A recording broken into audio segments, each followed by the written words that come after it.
안녕하세요. 저는 2년 전에 7년간의 결혼 생활을 마치고 싱글로 돌아온 41살 남성입니다. 아내와 헤어지게 된 건 여러 가지 이유가 있겠지만 제가 어리석었기 때문이죠. 착하고 알뜰한 아내 말만 믿고 모든 걸 맡겼는데 결국 그것 때문에 가정이 파탄나고 말았습니다. 이혼 후에는 6살이 된 딸을 혼자서 키우고 있습니다. 아직은 어려서 아무것도 모르지만 딸이 자란 뒤에 엄마의 빈자리를 느낄까봐 그게 가장 걱정이 됩니다. 오늘은 곤히 자고 있는 딸의 얼굴을 가만히 내려보다가 엄마가 떠올라 이렇게 사연을 적어봅니다. 2년 전에 엄마에게 해서는 안 되는 짓을 저질렀거든요. 부모가 되어보니 엄마가 저 때문에 얼마나 많은 마음고생을 했는지 알 수 있게 되었죠. 제 아버지는 초등학교 3학년 때 아사고로 돌아가셨습니다. 그때부터 엄마가 외동아들인 저만 보고 살아오셨죠. 여자 혼자 저를 키우면서 고생도 많이 하셨습니다. 하지만 엄마는 강하고 억척스러운 여장부셨습니다. 아버지가 살아계실 때는 두 분이서 식자재 도매상을 운영하셨거든요. 그런데 아버지가 돌아가시자 엄마가 혼자서 직원들을 부리면서 장사를 하셨습니다. 엄마는 알뜰하기로는 둘째가라면 서러울 정도였습니다. 10원 한 장도 함부로 쓰지 않으셨지만 저희들보다 가난한 사람들을 보면 아낌없이 도와주셨어요. 매달 정기적으로 고아원에 후원을 하셨고 자선단체에도 기부를 하셨습니다. 제가 왜 기부를 하냐고 물어보니까 엄마가 이렇게 말씀하셨습니다. 기부는 조금이라도 여유 있으면 해야 하는 거야. 가난한 사람을 돕는 건 나라에서 하는 게 아니라 같이 살아가는 이웃들이 서로를 도와줘야 한단다. 그러면서 제게 친구가 가난해 보인다고 놀리면 안 된다고 몇 번이나 말씀하셨죠. 제가 장난으로 친구들한테 가난해서 그러냐고 놀렸다고 엄청 혼이 났었거든요. 엄마는 자식인 제겐 엄마하셨지만 이웃들에겐 한없이 인자한 분이셨어요. 가정교육에 엄격한 엄마 덕분에 저는 한 번도 삐뚤어지지 않고 학창시절을 보내게 되었습니다. 대학까지 졸업한 뒤 선배가 운영하는 벤처회사에 들어가게 되었죠. 벤처회사의 대표는 대학 시절부터 친하게 지내던 동아리 선배였습니다. 고민하지 않고 취업 대신 창업을 선택할 정도로 괴짜라서 과 동기 애들이 또라이라고 부르기도 하였습니다. 그 선배가 술을 먹을 때마다 마음에 남을 만한 명언을 해서 열정 넘치는 후배들이 좋아했던 것 같습니다. 선배가 했던 명언 중에 제가 기억하고 있는 명언이 한 가지 있는데요. 세상에는 두 가지 부류의 사람이 있어. 이미 만들어 놓은 길을 따라서 가는 사람과 없는 길을 만들면서 가는 사람이지. 나는 후자를 택하겠어. 선배가 이 말을 남기고 정말로 회사를 차려서 깜짝 놀랐습니다. 역시 천재는 실천력마저 남다르다고 생각했죠. 컴퓨터 프로그램을 전공했던 선배는 대학 시절부터 획기적인 아이디어를 자주 내놓았습니다. 미혼 남녀를 연결해주기는 소개팅 어플이 아직까지 대세일 텐데요. 선배가 그 소개팅 어플의 시초자였습니다. 그래서 선배가 남 밑에 들어가서 일하는 것보다 자기가 생각해낸 아이디어로 돈을 벌 수 있었던 것 같아요. 지금이야 그런 어플들이 많이 있지만 그 당시에는 정말 말도 안 되는 소리라고 외면당했습니다. 얼굴 한번 본 적 없는 남녀가 만날 거라고 상상조차 못했던 거였죠. 오히려 사람들의 경계심이 더 심해질 거라고 여겨졌습니다. 회원들의 신상을 철저하게 관리하는 결혼정보 회사들조차 정보를 사고 파니까요. 악의적인 사기꾼들이 판을 치는 마당에 모바일 앱을 통해 배우자를 찾으려는 사람들은 없을 거라고 생각했습니다. 하지만 선배는 포기하지 않았고 실패를 거듭한 끝에 앱을 만들어냈습니다. 지금은 이 어플이 젊은 사람들한테 큰 인기를 끌고 있죠. 저는 선배가 이끄는 회사에서 광고 영업과 마케팅을 담당했습니다. 아는 지인들에게 조금씩 투자를 받아서 시작한 터라 서비스를 확장해야 했지만 자금 압박이 있어서 어떻게 해야 하나 고민이 됐었는데요. 그때 구세주가 나타났습니다. 저희 회사에서 만든 앱이 서비스를 개시할 때부터 유심히 살펴보던 대형 모바일 통신업체 관계자가 대규모 투자를 약속한 것입니다. 전부터 지켜봤는데 아이디어도 좋고 타겟이 젊어서 아주 좋네요. 미혼 남녀들을 대상으로 한 광고도 요즘 많이 나오고 있어서 탐이 납니다. 혹시 규모를 키워볼 생각은 없으신가요? 이 제안을 받은 순간 머릿속에서 빵빠레가 울리는 줄 알았죠. 선배도 신이 나서 대형 모바일 통신업체 관계자와의 미팅이 끝나자마자 환호성을 질렀습니다. 진호야, 이제 됐어. 우리가 진짜 해냈다고. 우리 돈방석에 앉을 일만 남았어. 이제 투자만 들어오면 다른 앱도 개발해서 우리 회사를 아주 유명한 전문 소프트웨어 개발업체로 키울 생각으로 부풀어 있었습니다. 그런데 한 달 뒤에 날벼락 같은 일이 벌어졌어요. 누군가 저희 회사 앱을 이용해서 의사를 사칭했단 겁니다. 사칭한 것도 모자라 여성들에게 사기를 치는 바람에 저희 회사가 고소를 당하고 말았죠. 나중에 밝혀진 바에 의하면 피해 여성이 20명이 넘었다고 합니다. 사기당한 금액이 30억이 넘어서 뉴스에 보도되기도 했는데요. 회사 대표인 선배도 경찰에 불려가서 조사를 받게 되었습니다. 얼마 지나지 않아서 사기범은 잡혔지만 저희 회사에 대한 악성 루머가 돌기 시작했습니다. 통신사 측에서 앱의 접속을 차단해버려서 약속했던 투자는 취소되고 말았죠. 이 계기로 회사는 얼마 버티지 못하고 문을 닫게 되었습니다. 직원들도 모두 떠나버렸는데 도대체 뭐부터 해결해야 할지 일이 손에 잡히지 않았어요. 선배와 저는 끝까지 버티려고 했지만 선배도 결국 포기하고 손을 들고 말았어요. 저는 취준생이 되자마자 의료기구 판매회사의 영업직으로 들어가게 되었습니다. 주로 개인 병원을 상대로 의료기구를 팔거나 이미 설치되어 있는 병원에는 유지보수와 관리를 해주는 업무였는데요. 의사들을 상대해야 하는 직업이라서 스트레스가 심하게 느껴졌습니다. 모든 의사들이 그런 건 아니지만 대체로 의사들이 자기보다 못한 사람들을 하찮게 보는 경향이 있더군요. 제가 관리하던 대형 내과병원 원장도 그런 사람이었습니다. 저한테만 유독 갑질이 심해서 그 원장을 볼 때마다 속이 부글거렸죠. 그 병원은 저희 회사에서 판매하는 검사 장비들을 여러 대 가지고 있어서 주기적으로 소모품을 교체하거나 점검했어야 했어요. 그날도 점검을 하러 병원을 방문했는데 저를 보자마자 어이없는 요구를 하더군요. 아, 최 기사, 마침 잘 왔어. 환자 대기실에 전등이 하나 나갔는데 갈아 끼워줘. 그리고 화장실 세면대 물이 잘 안 나오더라고. 그것도 같이 봐주라. 네? 제가요? 왜? 못하겠어? 저번에 일하던 직원은 해줬는데 안 해줄 거야? 아니요, 해드려야죠. 원래 이런 거 해드리는 거 아닌데 원장님이니까 해드리는 거예요. 제가 웃으면서 능글맞게 다음엔 안 해주겠다고 대응해보았지만 소용없었습니다. 저를 볼 때마다 병원 관리인처럼 다루면서 자질구레한 일을 시켰거든요. 이런 건 병원 내 직원에게 맡기라고 말하면 자기가 그 회사에 쓰는 돈이 얼마인데 일을 이렇게 하는 거냐고 소리를 치셨습니다. 그래서 결국 그 병원을 방문할 때마다 하라는 일을 다 할 수밖에 없었죠. 더 치욕스러운 건 원장이 절 최기사라고 부르는 것이었어요. 마치 자기가 고용한 하수인을 부르듯이 최기사 하는데 진짜 어이가 없더군요.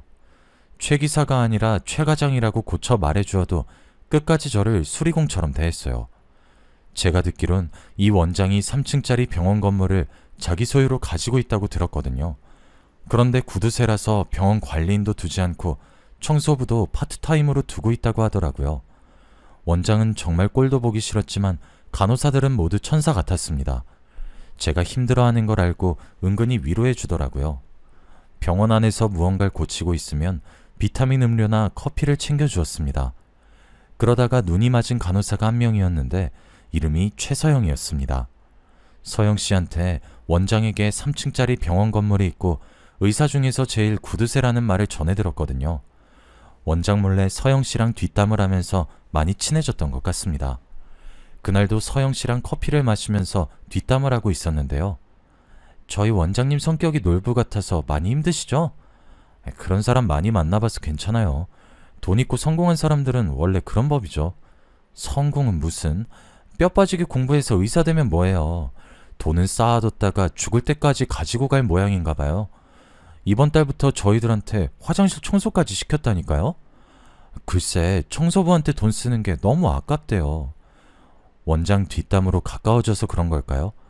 볼 때마다 서영 씨가 편해지고 이야기도 더 많이 나누고 싶어지더라고요. 그래서 슬쩍 농담을 하면서 서영 씨한테 번호를 물어봤습니다.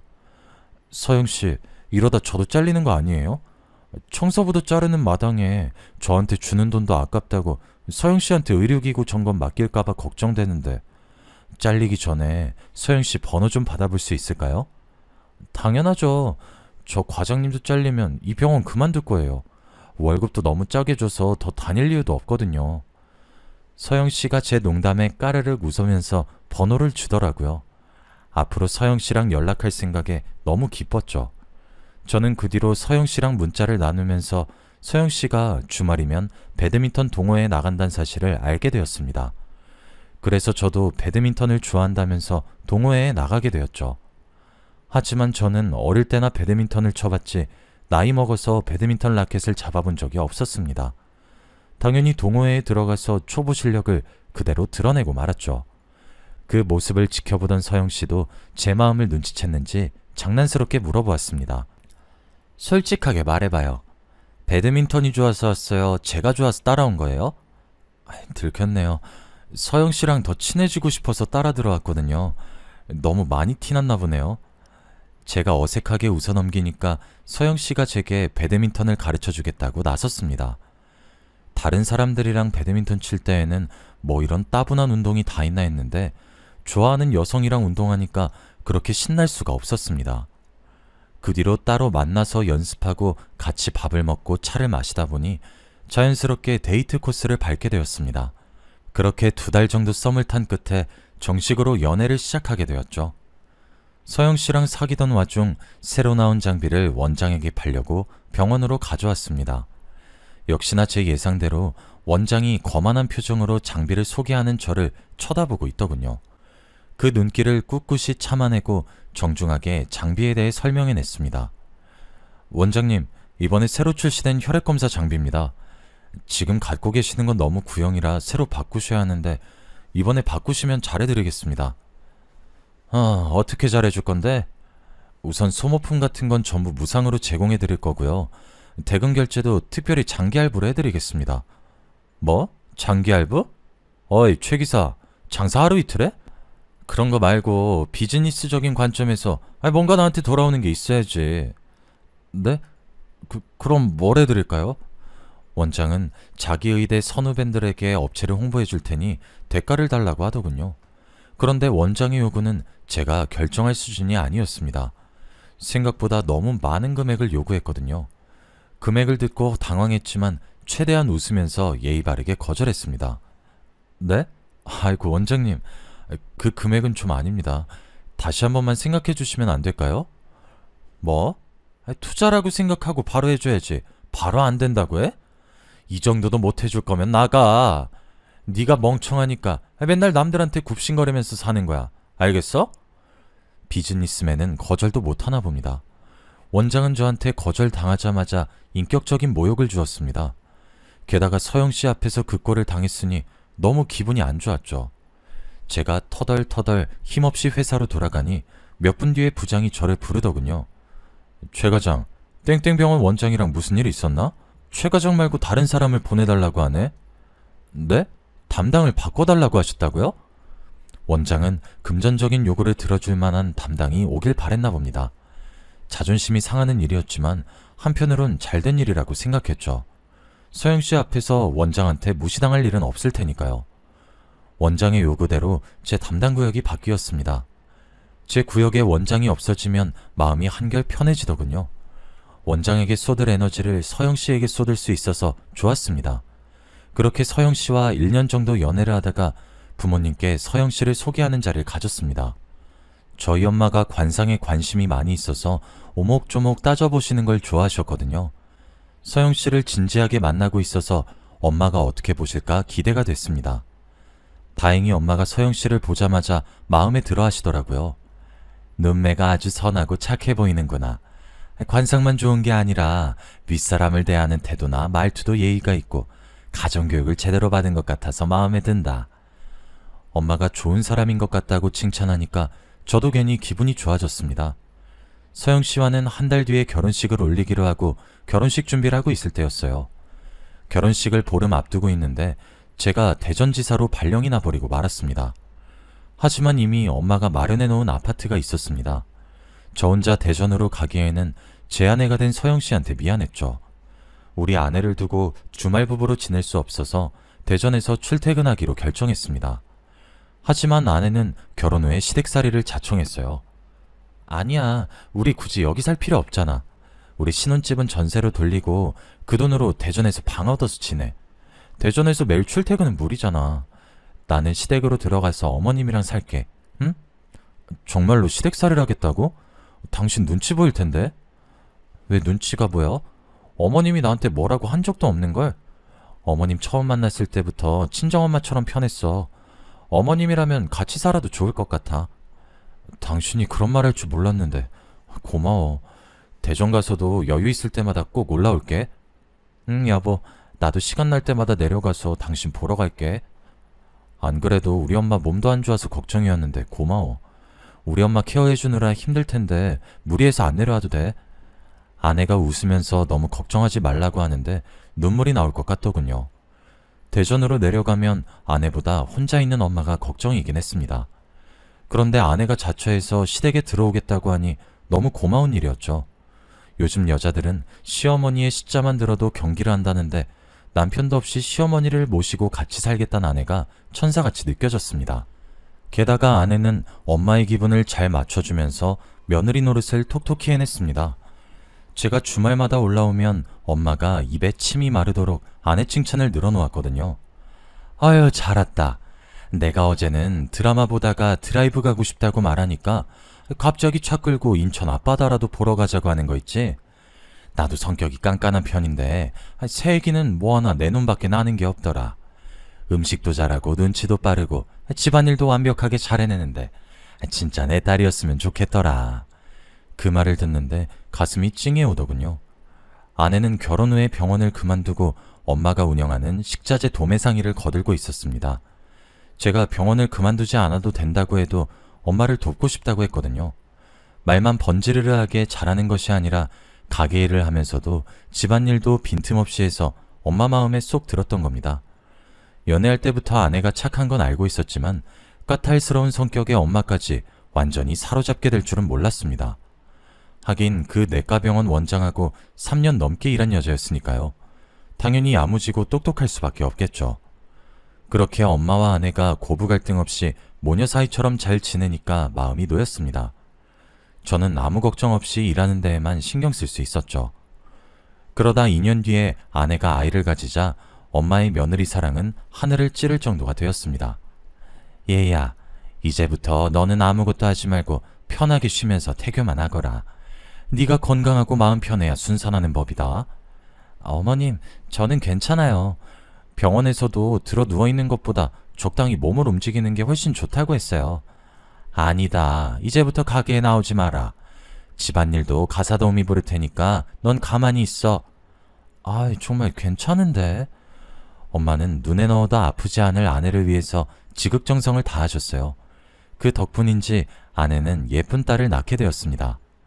저희 엄마가 아들이 아니라서 실망하실 줄 알았는데 첫째는 아들이어야 하는데 라고 중얼거리는 아내를 위로하고 있더라고요. 아유, 요즘 시대에 무슨 아들. 요즘 시애미들은 아들보다 딸을 원한다. 늙음하게 키우는 재미는 딸이 훨씬 나아.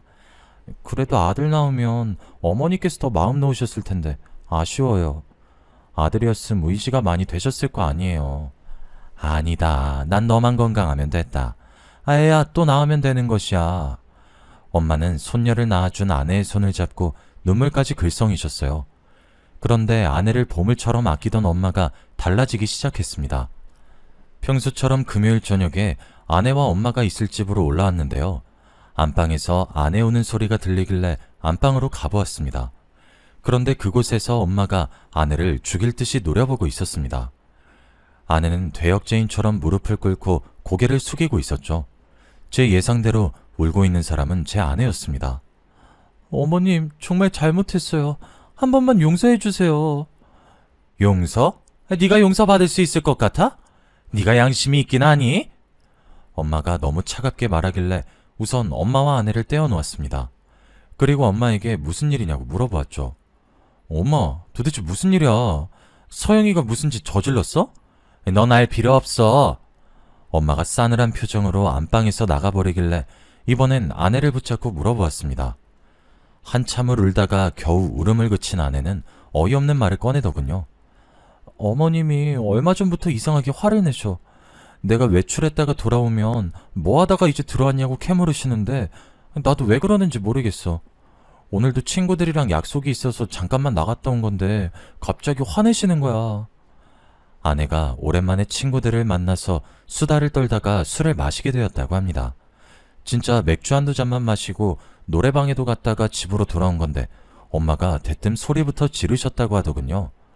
너 지금이 몇 시야? 유부녀가 애는 팽개치고 어딜 싸돌아다니는 거냐? 죄송해요. 조금 늦었죠? 오랜만에 놀아서 정신이 없었나 봐요. 다음엔 더 일찍 들어올게요. 조금 늦어? 지금 밤 11시다. 11시가 조금 늦은 거야? 그리고 시애미가 말하는데 어디서 변명을 늘어놓는 거야? 아니, 저는 변명하는 게 아니라. 됐어. 앞으로 외출할 때마다 허락 맡아. 알겠어? 이런 식으로 아내의 말은 다 들어보지도 않고 바깥 외출을 허락받으라고 했다고 합니다. 우리 와이프는 신혼생활까지 포기하고 시댁살이하며 엄마를 정성껏 모셔왔는데 돌아오는 건 구박과 냉대였다고 하죠. 그 생각이 들자 갑자기 서러워져서 눈물이 나왔다고 합니다. 전 이해할 수 없었어요.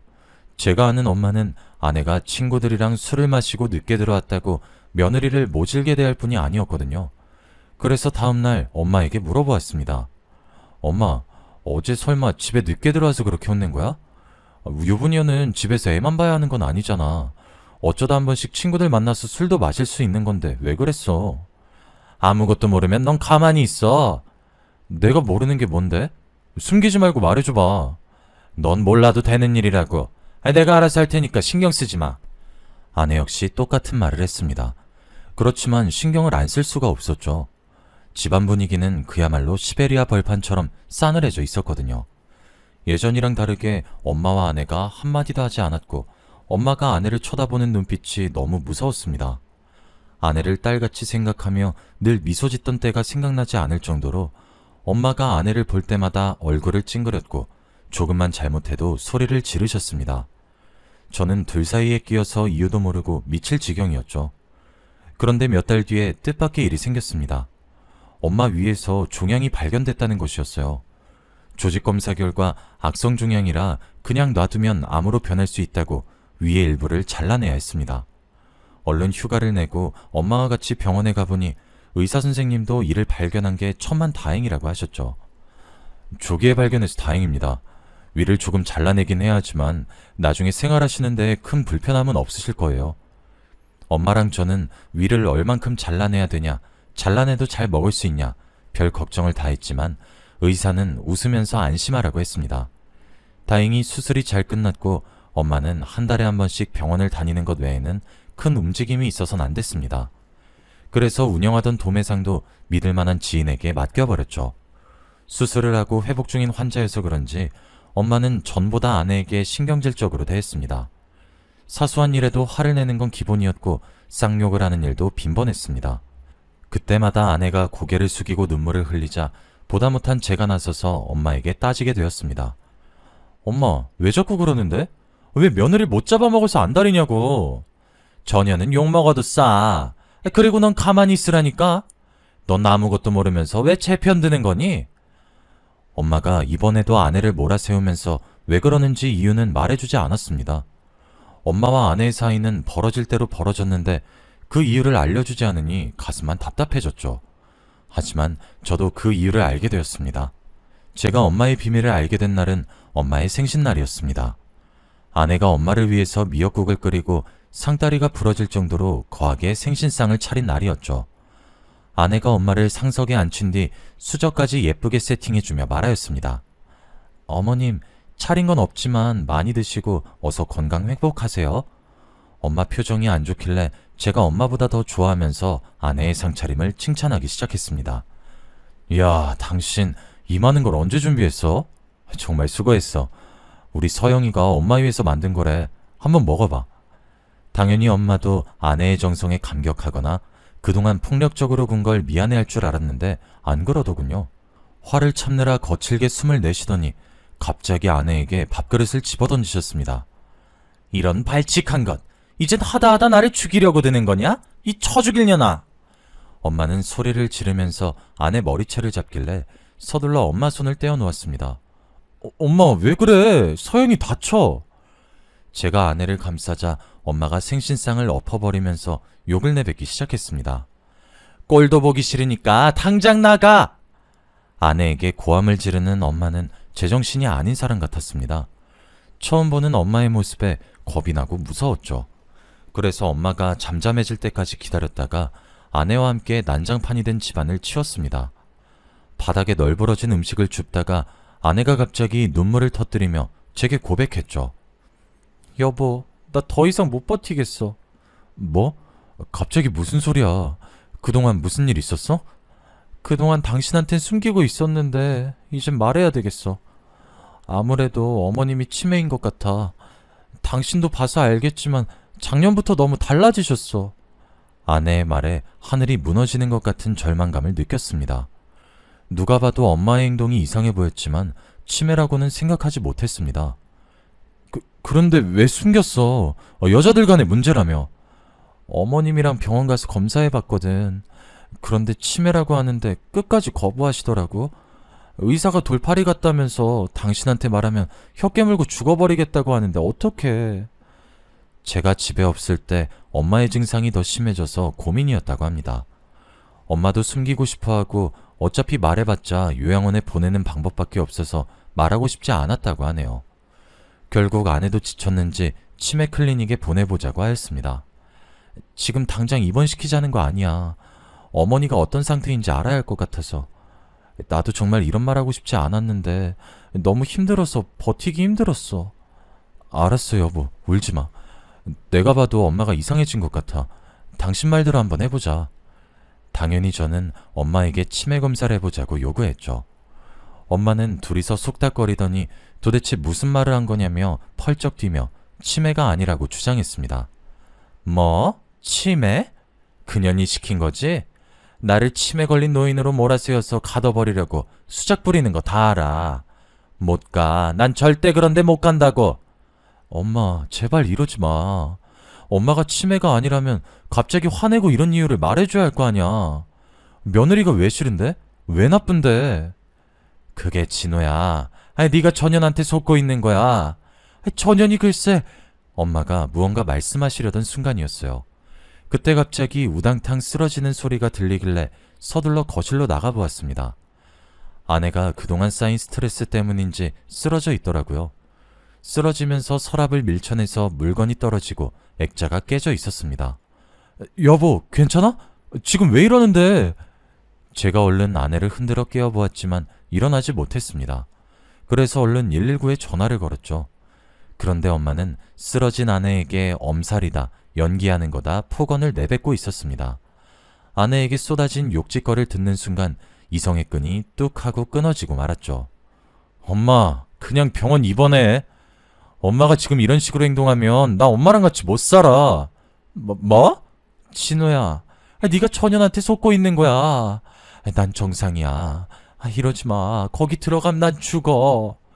끝까지 아내를 탓하고 욕하다니 더 이상 엄마 편을 들 수 없었습니다.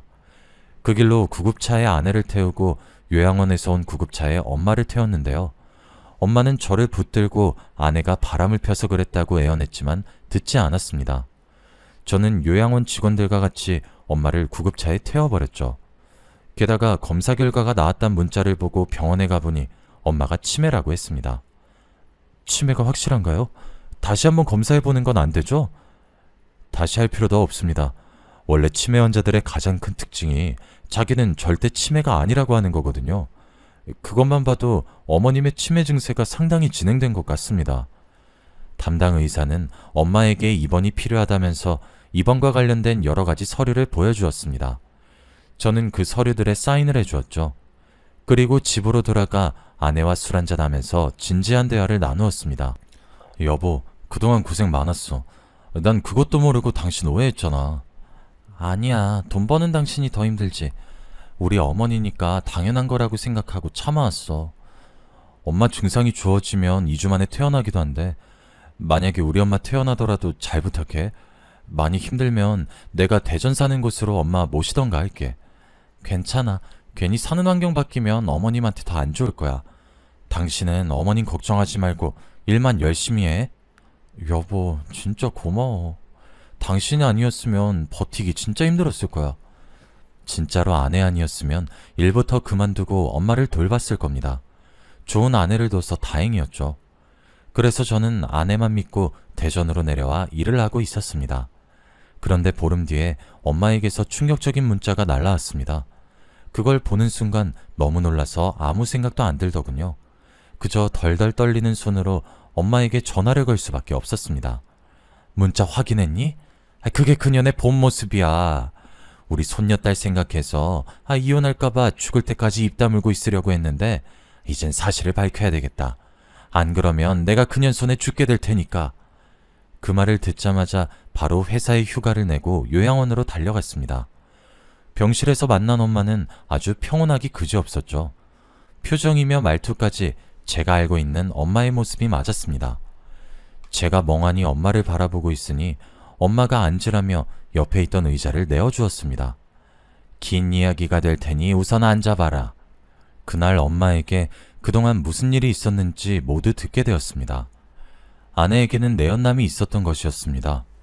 엄마가 그 사실을 알게 된 건 손녀딸을 보게 된 후부터라고 했죠.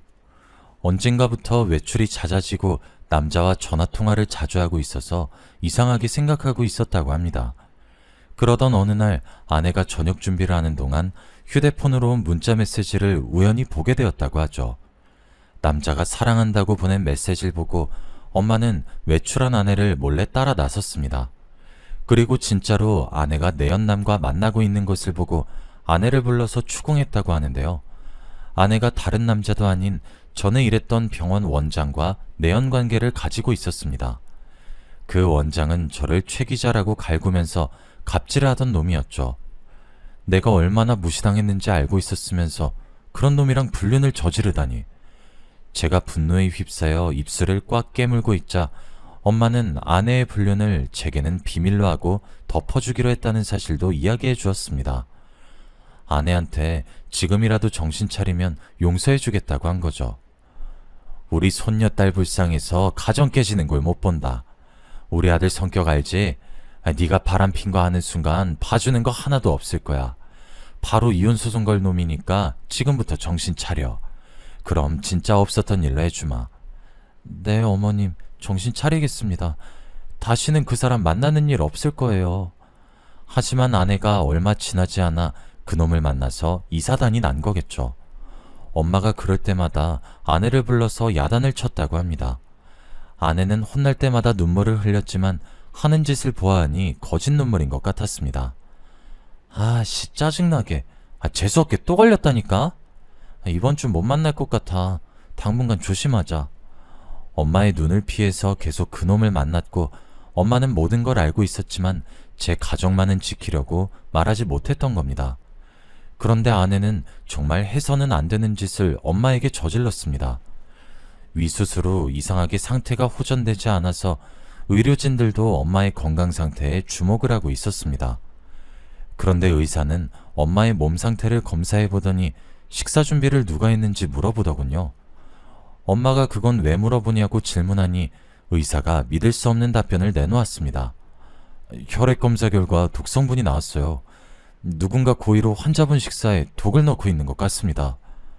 독성분은 일반인에게는 치명적이지 않지만 위와 장을 자극하기 때문에 위절제 수술을 받은 엄마에게는 치명적일 수밖에 없다고 했습니다.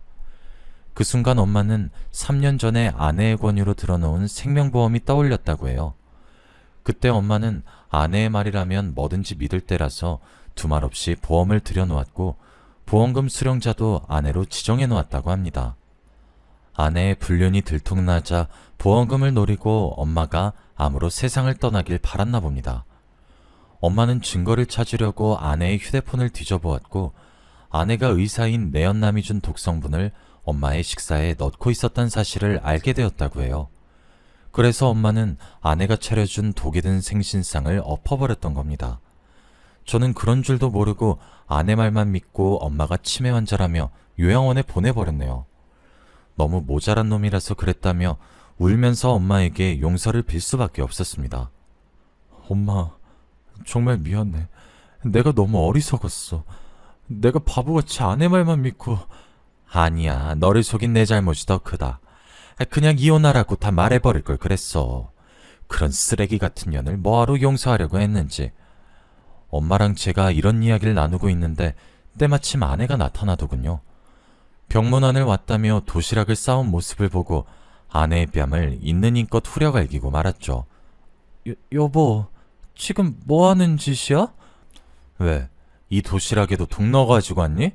우리 엄마 먹이려고? 이런 쓰레기 같은 년. 네가 이런 짓을 하고도 사람이야? 사람이냐고! 제가 윽박지르자 아내가 아무 말도 못하고 벌벌 떨기만 했습니다. 나중에는 제발 신고만 하지 말아달라며 돈으로 협의를 보자고 하더군요. 제가 돈이 아무리 공해도 이런 여자의 돈을 받을 수 없죠. 그래서 저는 그런 아내의 얼굴에 이혼소송 서류를 준비하여 던져버리고 말았습니다. 아내뿐만 아니라 인간 같지 않은 내연남도 작살내 주었죠. 제가 신고도 하고 커뮤니티 사이트에 글을 올리니 동네의 소문이 쫙 퍼졌습니다. 당연히 그놈 가정은 파탄이 났고 경찰 조사 받으면서 의사면허도 취소되었다고 하네요. 제 아내도 그놈이랑 같이 구속될 거라고 합니다. 당연히 저희 엄마는 요양원을 나와 저와 대전에서 지내고 있습니다. 저희 엄마가 건강을 완전히 회복하셔서 손녀딸을 돌봐주시고 있는데요. 저도 열심히 돈 벌면서 무럭무럭 자라는 딸 모습 보는 재미로 살고 있습니다. 엄마는 그때 일은 잊어버린 지 오래라고 하지만 저는 엄마를 요양원에 가둬버린 그때가 잊혀지지 않습니다. 세상 누구보다 소중한 사람인데 그 사람을 믿지 않고 벼랑 끝으로 내몰았다는 생각이 드네요. 저와 엄마를 이렇게 만든 놈들이 징역을 살고 나와 잘 살까봐 잊혀질 때쯤 여러 사이트에 사연을 써붙이고 있습니다. 저는 그놈들이 잘 지내지 않았으면 좋겠거든요. 그래도 오늘은 이만하고 복수글을 줄여볼까 합니다. 여러분은 부디 이런 일 없이 행복하게 지내시길 바랍니다.